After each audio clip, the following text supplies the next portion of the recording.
seule, de faire des activités seules pendant que Florence Lamoureux kick le micro avec son bras. Ça, c'est une entrée remarquée. Elle sort tambour, trompette et tout le tralala. Merci, Florence, d'être avec nous. Avec une entrée remarquée. J'essaie de m'arranger un petit peu. Bon, là, le toupette est placé. La posture est faite. Bon, parfait. Est-ce que, Florence, t'es capable de faire des activités seule? Hey, ça, c'est une grosse question. Puis hier, quand tu m'as dit que tu es allée au spectacle de Linkin Park seule, je t'avoue que j'ai eu un vertige. J'ai dit, hey, je te trouve bonne. Parce qu'il y a une différence entre dire qu'on passe du temps seul parce qu'on lit un petit livre dans notre lit le soir. Mais qu'aller à un spectacle en public. Moi, premièrement, je dois dire, parenthèse, le spectacle de Linkin Park hier au Centre Bell était écœurant.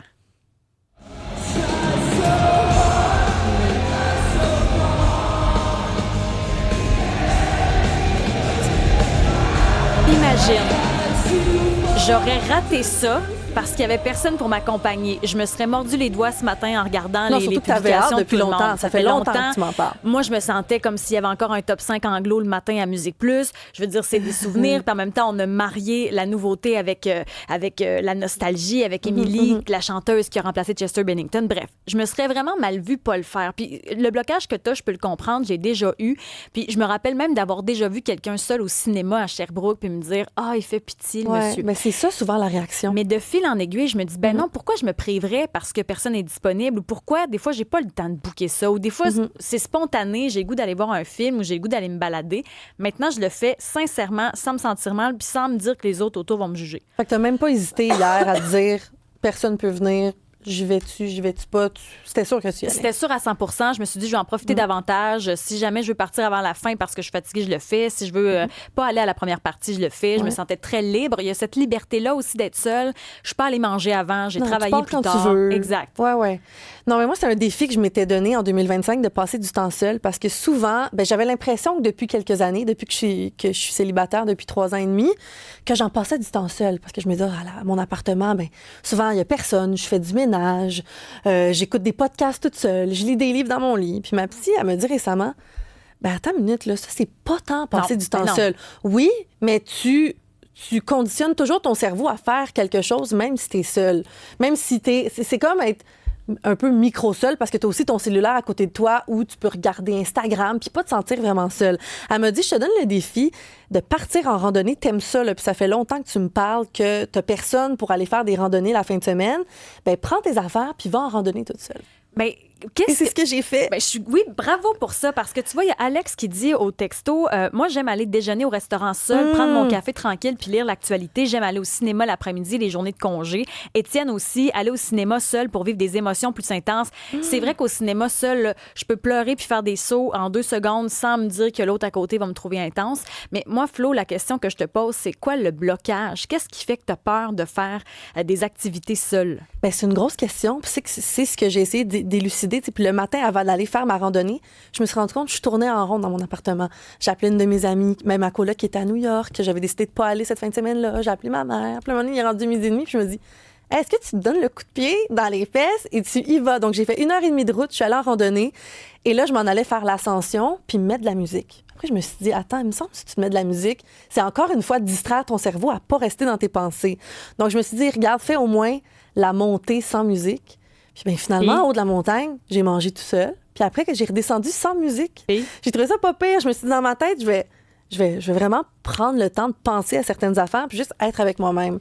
Mais pour revenir au fameux blocage, je pense que c'est la peur de te retrouver dans tes pensées. Tu sais, des fois, certaines choses que tu ressens, certaines émotions.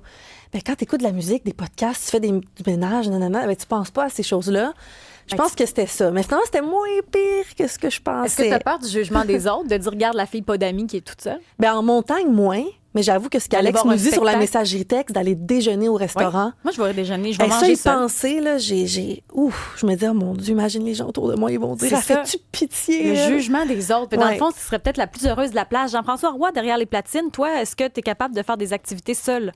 Il y a eu une époque où je ne pouvais pas. J'étais comme Florence et on m'a diagnostiqué une phobie sociale. Alors, dès que j'étais avec où je sentais qu'il y avait des gens qui m'observaient, c'est une forme de crainte du jugement, je réagissais très mal à ça. Me retrouver en ligne au magasin ou à l'épicerie, là, j'avais des sueurs froides, là, j'étais vraiment pas bien. Mais à la longue, à force d'avoir des thérapeutes puis tout ça, progressivement, j'ai réussi à contrer ça. Et aujourd'hui, c'est quelque chose que je savoure, que j'apprécie, de me retrouver seul. Par exemple, une balade en forêt. Moi, j'aime être avec moi-même. C'est un exercice. Oui. C'est confrontant, mais j'apprécie ça. Moi, je pense que les gens qui sont capables d'être seuls vont être moins frustrés dans la vie. Tu sais, seul, là, tu laisses passer une couple d'émotions, là, t'es fâché, t'as de la peine, peu importe. Puis je pense que t'es capable d'être mieux avec toi, donc mieux avec les autres. Mais c'est tellement vrai que ce que Jean-François dit, que c'est confrontant. Puis toi aussi, tu m'as beaucoup inspiré dans l'été parce que tu me l'avais dit. Ben moi, en fin de semaine, je suis allée faire une petite randonnée toute seule. Je me suis dit, il faut le faire. Ben oui, j'étais allée seule. Il y avait des oiseaux qui se posaient dans ma main sans que j'aie de nourriture parce que j'étais tranquille. J'ai adoré. Il y a Jessica également qui est là pour la mise en ligne. Jess, toi, est-ce que tu as de la difficulté à faire des choses seule? Absolument pas, même que ça me rend fière. Je pense que lorsqu'on se dédouane du regard des autres, on réalise qu'en fait, personne nous regarde. Oui. Florence, vas-y au resto. Je te jure qu'il n'y a personne qui va le réaliser, que tu es toute seule. Toi, quand tu marches dans la rue, est-ce que tu te permets de juger les autres parce qu'ils sont seuls? La réponse, c'est non. Fait que les gens le feront pas en retour pour toi. Fait que permets-toi d'être ta meilleure amie. Je pense que c'est le meilleur cadeau que tu peux te faire. C'est beau. Vrai. Ça, c'est super beau. C'est vrai aussi quand on marche, souvent, je me dis, je vais travailler en même temps, mais après, tu te rends compte que tu as marché puis tu as juste été sur ton téléphone. Non, puis... Ça va faire 85 $ pour moi, Jessica. Mais il y a beaucoup de commentaires qui disent, André de Québec, qui dit camping en solo, c'est le paradis. Roger, en vieillissant, mais monter sa tente tout seul, par contre. Monter sa tente tout seul, ça va c'est plus mieux. mal. C'est mieux. Moi, j'ai déjà essayé de monter une tente avec un ancien coloc. C'était l'horreur. Je pense que notre amitié a failli se terminer là.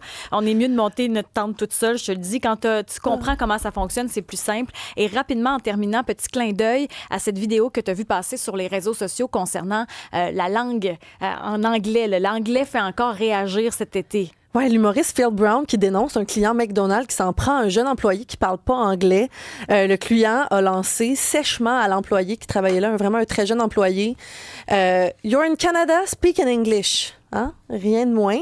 Donc, on a dit à l'employé, lui, il savait pas parler anglais, puis il s'est fait un petit peu ramasser. Mais moi, je t'avoue que ça me fait plaisir parce que j'avais vraiment l'impression que surtout à Montréal ou même au Québec, on t'engageait pas si tu parlais juste français. Fait que tu parles anglais, français ou juste anglais.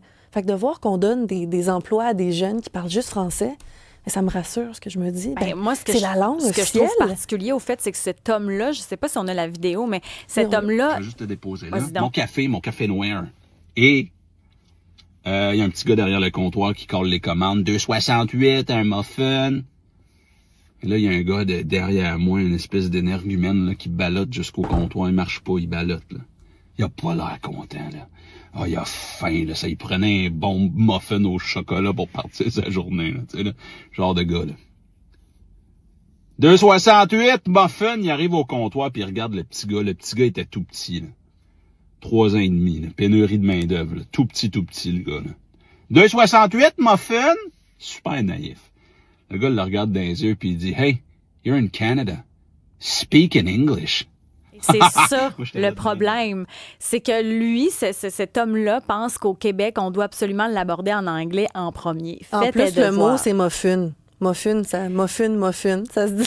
Ça, c'est quelque chose où je me dis, c'est inacceptable. On veut provoquer. Je trouve que dans la ville, cet été, j'ai vu énormément d'unilingues anglo nous servir, pas être capable justement d'utiliser le français. Moi, dans ce temps-là, j'avoue, comme on est à Montréal, je quitte.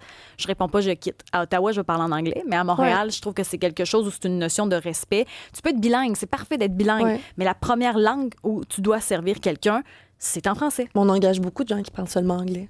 Malheureusement, là, je me suis dit, ce jeune-là, il parle juste français, puis il a eu un emploi. Oui, puis on l'a critiqué. Puis en plus, il a dit muffin. Tu sais, ça se dit en français. Dis-moi donc muffin en anglais, Isabelle. Oh non, j'aime mieux pas m'essayer. Muffin? Je vais dire autre chose. Je vais pas commander de muffin. Hey, merci, Florence. Merci. En français, s'il vous plaît.